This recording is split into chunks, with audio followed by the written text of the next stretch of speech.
LED TV servicing পয়েন্টের পক্ষ থেকে আপনাদের সকলকে জানাই শুভেচ্ছা এবং অভিনন্দন। আজকে আরেকটি নতুন ভিডিও নিয়ে নতুন একটি সমস্যার সমাধান নিয়ে আপনাদের সামনে উপস্থিত হয়েছি। এটি হচ্ছে এলজি একটি 32 ইঞ্চি টিভি, এলজি অরিজিনাল। সমস্যা হচ্ছে ডিসপ্লেতে কোনো লেখা আসতেছে না, সম্পূর্ণ ব্ল্যাক হয়ে আছে টিভিটা, আপনারা দেখতে পাচ্ছেন। এটা হচ্ছে টাচ প্যানেলের একটা টিভি, আগের মডেলের একটা টিভি। এটাতে যে প্যানেলটি ব্যবহার করা হয়েছে এই প্যানেলটি হচ্ছে AUO ব্র্যান্ডের। আসলে এই লেখা আছে AUO, কিন্তু ওই দিন এক প্যানেল বিক্রেতা উনি আমারে বললো যে সাদেক ভাই আপনাকে আয়ুর প্যানেল দিয়ে দিই। আমি ভাবলাম যে আবার আয়ুর প্যানেল না জানি আবার কোনটা।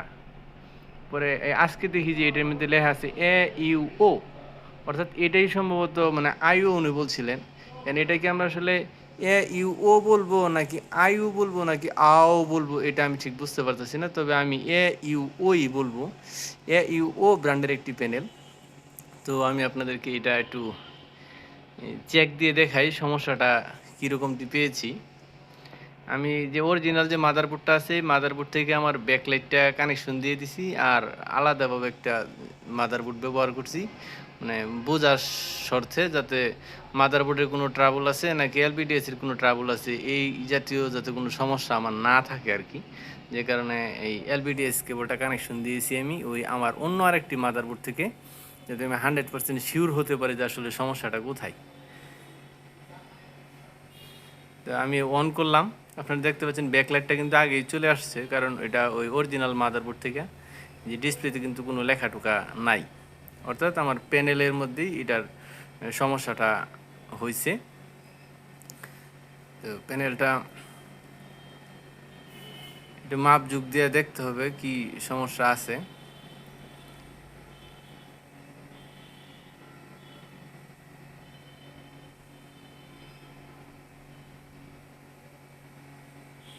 আমি প্রথমে দেখবো যে ইনপুট ভোল্টেজ 12 ভোল্ট ঠিক আছে কিনা। আমার যে মেইন যে এলবিডিএস কেবলের যে 12 ভোল্ট ইনপুট হওয়ার কথা, এই 12 ভোল্ট দেখতে পাচ্ছেন ঠিক আছে। 13.67 দেখাচ্ছে আমার যে মিটারটা আছে মিটারের ট্রাবলের কারণে এরকমটি দেখাচ্ছে, অসুবিধা নেই, এটা 12 ভোল্ট ঠিক আছে। এই যে এইখানে ফিউজটা একটু দূরে ব্যবহার করা হয়েছে এটা ফিউজের এক পাশে ভোল্টেজ আছে, ওই পাশে ভোল্টেজ নাই, অর্থাৎ ফিউজটা খারাপ আছে। ফিউজ মূলত আসলে বেশিরভাগ সময় খারাপ হয় যদি কোনো তার অপোজিট সাইডে যদি কোনো ধরনের শর্ট থাকে, তাহলে সেই ক্ষেত্রে ফিউজটা খারাপ হয়। আমরা আগে মাপ দিয়ে দেখব যে আমার অপোজিট সাইডে কোনো শর্ট আছে কিনা।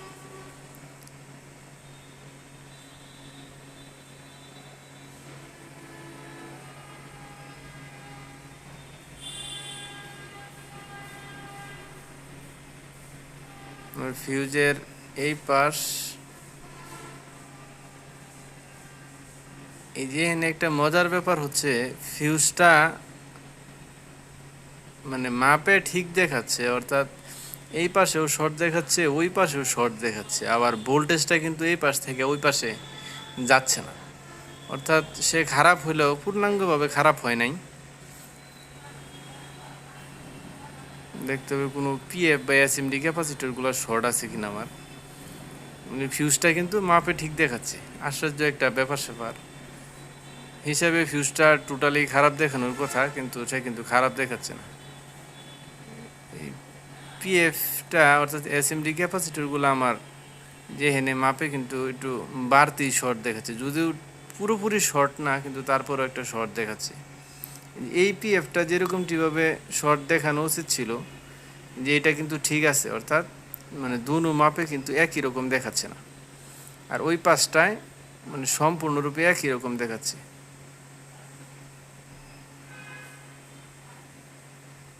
এই প্যানেলের শর্টের যে আরেকটা ভিডিও আমি পিছনে দিয়েছিলাম, এইটাতেও শর্টই, সবগুলা পিএফই মোটামুটি শর্ট, এই একটা পিএফ বাদে। অনেক সময় দেখা যায় যে প্যানেলগুলো যদি শর্ট হয় তাহলে সেক্ষেত্রে একটা টিকন বোর্ডের আশপাশের প্রায় বেশিরভাগ মানে যে সাইটে শর্ট হয় এটার বেশিরভাগ এসএমডি ক্যাপাসিটারগুলাই শর্ট দেখায়। কিন্তু যেখানে আমি খেয়াল করে দেখলাম যে একটা ক্যাপাসিটর কিন্তু মানে একটু ফাটা আছে, একদম পরিপূর্ণভাবে এটা দেখা যাচ্ছে। আগে যে ভিডিওটা দিয়েছিলাম এটা মানে ঠিকঠাক মতো দেখা যায় না, এটা একেবারে পরিষ্কার। ওই যে আপনারা দেখতে পাচ্ছেন এটা কিন্তু একটা ক্র্যাক হয়ে আছে, ওই দেখেন, আশা করি ভিডিওতে দেখা যাচ্ছে। খুব সুন্দরভাবে কিন্তু ফাটা, অন্য অন্য এসএমডি ক্যাপাসিটারগুলো কিন্তু এরকম ফাটা নাই। নিশ্চিতভাবে এই পিএফটা শর্ট হওয়ার কারণেই মূলত এই আমাদের ফিউজটা খারাপ হয়ে গেছে। অন্য অন্য সবগুলাই আমি দেখতে পাচ্ছি ঠিক আছে, এই একটা বাদে। এইটা আমি আগে রিমুভ করব, রিমুভ করে দেখব আমার শর্টটা যায় কি না। এরপরেও যদি শর্ট থেকে যায় তাহলে সেক্ষেত্রে অন্য ব্যবস্থা নিতে হবে। ওই ভিডিওতে আমি বলছিলাম যে ওই খুব ভালোভাবে দেখার জন্য, তো মূলত এইটার কাহিনী আর ওইটার কাহিনী একই। আমি প্রথমে এসএমডি ক্যাপাসিটরটা আমি রিমুভ করে নিব আগে।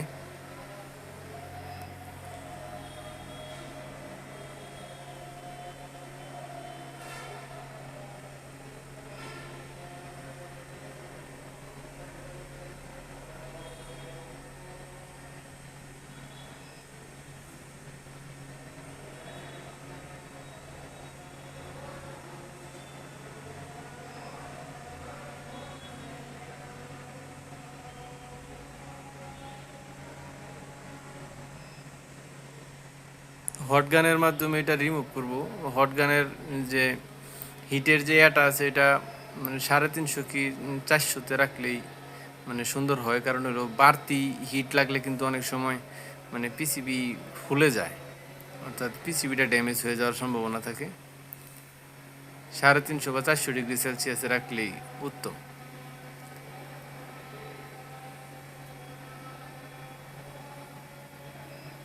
এই দেখতে পাচ্ছেন এসএমডি ক্যাপাসিটরটা কিন্তু যে মাঝখান দিয়ে কিন্তু ক্র্যাক আছে, মোটামুটি চোখে পড়ার মতো একটা ক্র্যাক।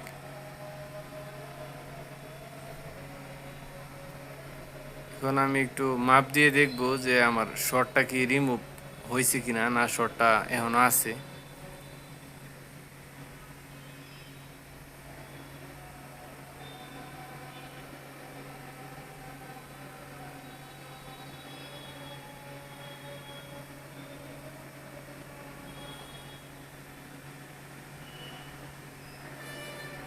যে এখন কিন্তু শর্টটা নাই, অর্থাৎ এই এসএমডি ক্যাপাসিটরটা শর্টের কারণে মূলত আসলে মানে এরকমটি দেখাচ্ছে।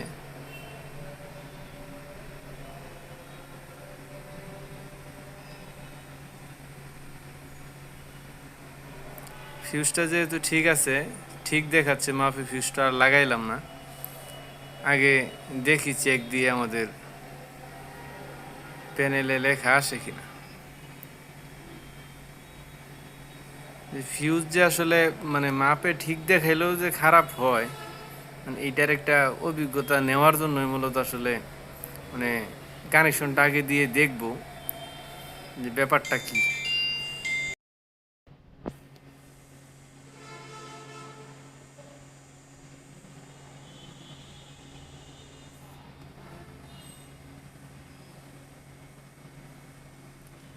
পাওয়ারের সুইচটা অন করে দিয়েছি।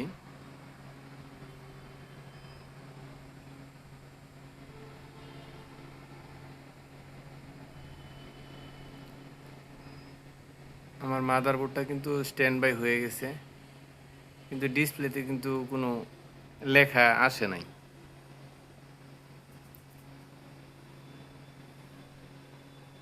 এখন দেখবো আসলে ভোল্টেজটা 12 ভোল্ট এই পাশ থেকে ওই পাশে কি আমার গেছে কি না, এটা একটু দেখতে হবে। যে ফিউজের এই পাশে কিন্তু ভোল্টেজ আছে, ওই পাশে কিন্তু ভোল্টেজ নাই। এক এক ভোল্টের একটু উপরে দেখাচ্ছে। একটা অভিজ্ঞতা আসলে, এই ফিউজ যে মাপে ঠিক দেখাইলেও যে অনেক সময় ফিউজ খারাপ থাকে, এটা কিন্তু মানে এগুলাই আসলে কাজের অভিজ্ঞতা। কারণে অনুশীলনের মধ্যে না গেলে প্রকৃতপক্ষে আসলে সমস্যাগুলো সঠিকভাবে বোঝা যায় না। মানে লেখাপড়ার পাশাপাশি এই কারণে মানে প্র্যাকটিক্যাল অভিজ্ঞতার প্রয়োজন আছে।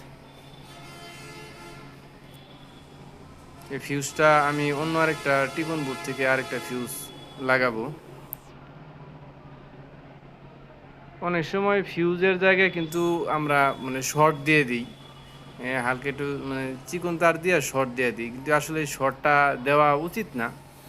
ফিউজ হচ্ছে মানে ফিউজটাকে তৈরি করা হয় এমন একটা প্রক্রিয়ায় যে যদি তার আউটপুট সাইডে যদি কোনো কিছু খারাপ হয় তাহলে সেক্ষেত্রে অন্য কোনো পার্টস মানে বেশি ক্ষতি হওয়া থেকে বিরত রাখে, অর্থাৎ সে লাইনটা ডিসকানেক্ট করে দেয়। সে নিজে খারাপ হয়ে অন্যকে বাঁচার জন্য সহযোগিতা করে। এটাই হচ্ছে ফিউজের কাজ। এই জন্য মানে ফিউজের জায়গায় ফিউজটাই মূলত আসলে লাগানো উচিত। আমি অন্য আরেকটা পিসিবি থেকে অন্য একটা টিকন বোর্ড থেকে এই যে একই মানের ফিউজ, বড় ছোট না, যেটা লাগানো ছিল এরকমটি এটা, এই ফিউজটা লাগিয়ে দেখব।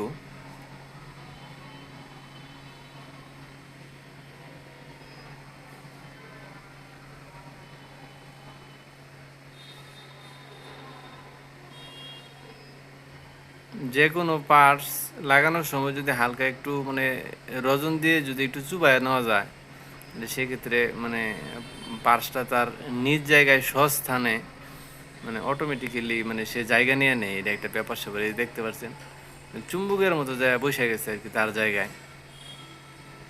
এই ফর্মুলাটা আপনারা ব্যবহার করতে পারেন কোনো আইসি টাইসি লাগানোর সময়। যদি মানে রজনের মধ্যে হালকা একটু হিট দিয়ে যদি ওইটা মানে লাগানো যায় তাহলে সেই ক্ষেত্রে মানে এটা দারুণ একটা কাজ করে।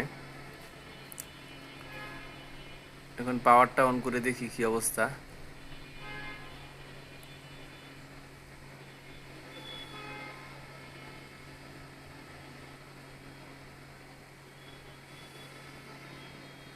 লেখা এখনো আসে নাই।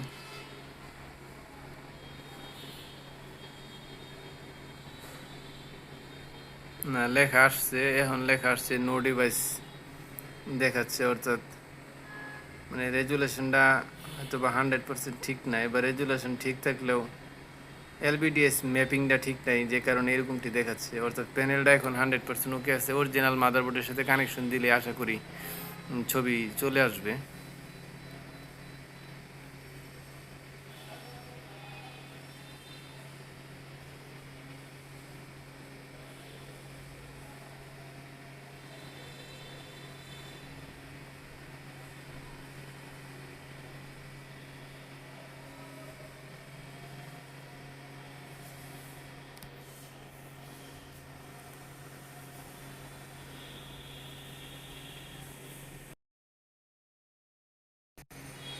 যে সিমডি ক্যাপাসিটরটা আমার খারাপ ছিল ওই জায়গায় আমি আরেকটা ক্যাপাসিটর লাগাই দিব। যদি ওইটা না লাগালেও মানে আমার টিভিটা চলবে।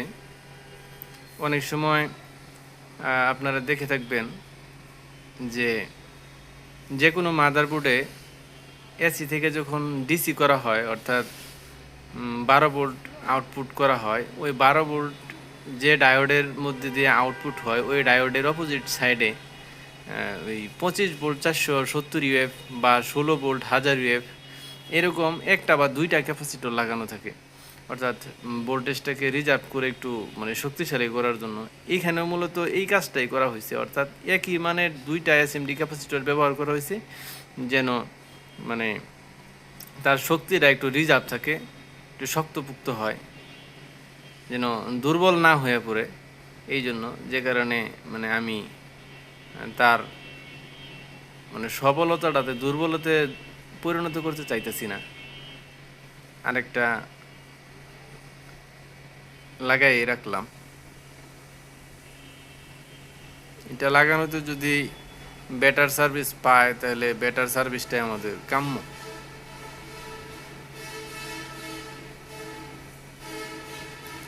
এটা লাগানোর সময় যদি কোনো মিটার না থাকে, অর্থাৎ কত বেলুর এসএমডি ক্যাপাসিটর এটা কী ভ্যালু এটা যদি আপনারা না জানেন, তাহলে যে সেকশনে লাগানো হয়েছে প্রতিটা টিকন বোর্ডেই মূলত আসলে একই সেকশন, অর্থাৎ সেকশন ভাগাভাগি করা অবস্থায় থাকে, ডিসি টু ডিসি সেকশন থাকে। অর্থাৎ আবার ওই ফিউজ থেকে যে 12 ভোল্ট আউটপুট হয় ওই ডিসি টু ডিসি আইসির আগ পর্যন্ত যে ইয়াটা থাকে, অর্থাৎ ওই 12 ভোল্টটা ইনপুট হওয়ার পরে ডিসি টু ডিসি আইসি কোয়েল হয়ে যে ভোল্টেজটা ইনপুট হয়, ওইটার আগে যে এসএমডি ক্যাপাসিটরগুলো লাগানো থাকে বা গামা কারেকশন আইসির আশেপাশে যদি কোনো ক্যাপাসিটর লাগানো থাকে, তাহলে অন্য টিকন বোর্ড থেকে ঠিক ওই একই জায়গা থেকে যদি ক্যাপাসিটর লাগাই দেওয়া যায়, তাহলে কোনো অসুবিধা নাই। তো আমি ফিটিং করে নিচ্ছি এখন।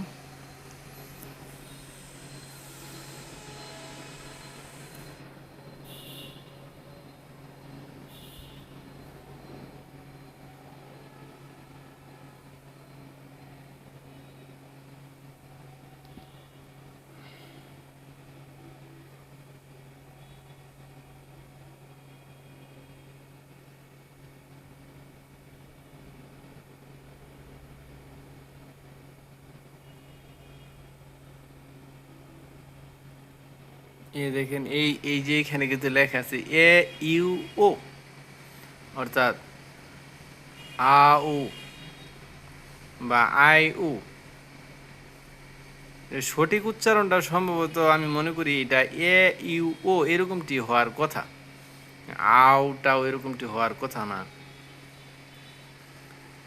যাই হোক, কানেকশনটা দিয়ে দিচ্ছি।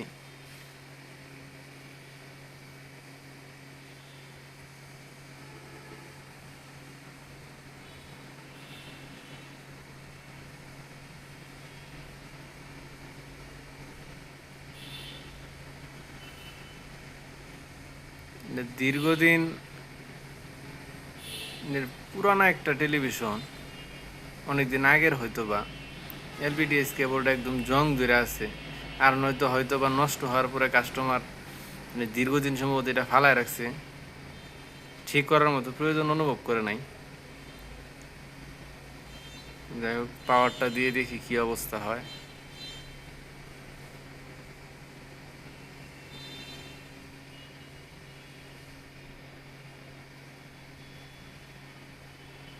লাল আসতেছে ছবিটা, কিন্তু মানে এটা লাল লাল দেখা যাচ্ছে। এটার কারণ হচ্ছে সম্ভবত এলপিডিএস কেবলটা দীর্ঘদিন ময়লা পড়ে থাকার কারণে এরকমটি হচ্ছে। একটু টাচ দিয়ে দেখতে হবে।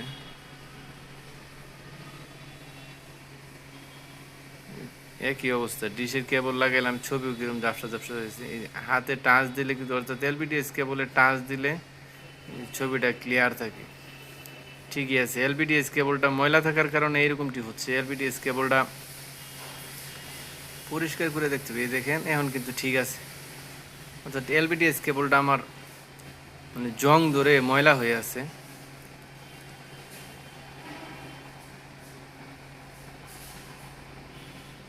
এগুলা যদিও যারা প্রফেশনালি মানে কাজ বুঝেন বা করতে পারেন, তাদের জন্য মানে তেমন একটা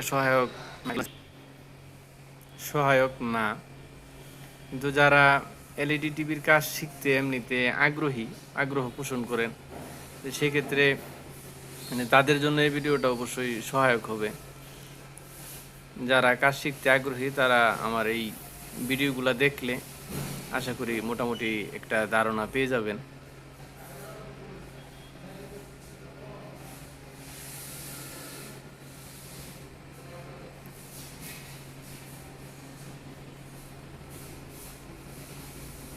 কাঠ পেন্সিলের কাঠ পেন্সিল দিয়ে লেখা মোছার জন্য একটা রাবার ব্যবহার করা হয়। ওই রাবারটা দিয়ে আমি এটা পরিষ্কার করে নিয়েছি। এখন কানেকশনটা দিয়ে দেখব ছবিটা আসে কিনা। আশা করি ছবি চলে আসবে একুরেটভাবে। তো আমার চ্যানেলটি সাবস্ক্রাইব করবেন সকলেই। ভিডিওটি যদি ভালো লাগে, দেখতে পাচ্ছেন ছবিটা ওকে আছে। তে আজকের মতো এখানেই শেষ করতেছি। সকলেই ভালো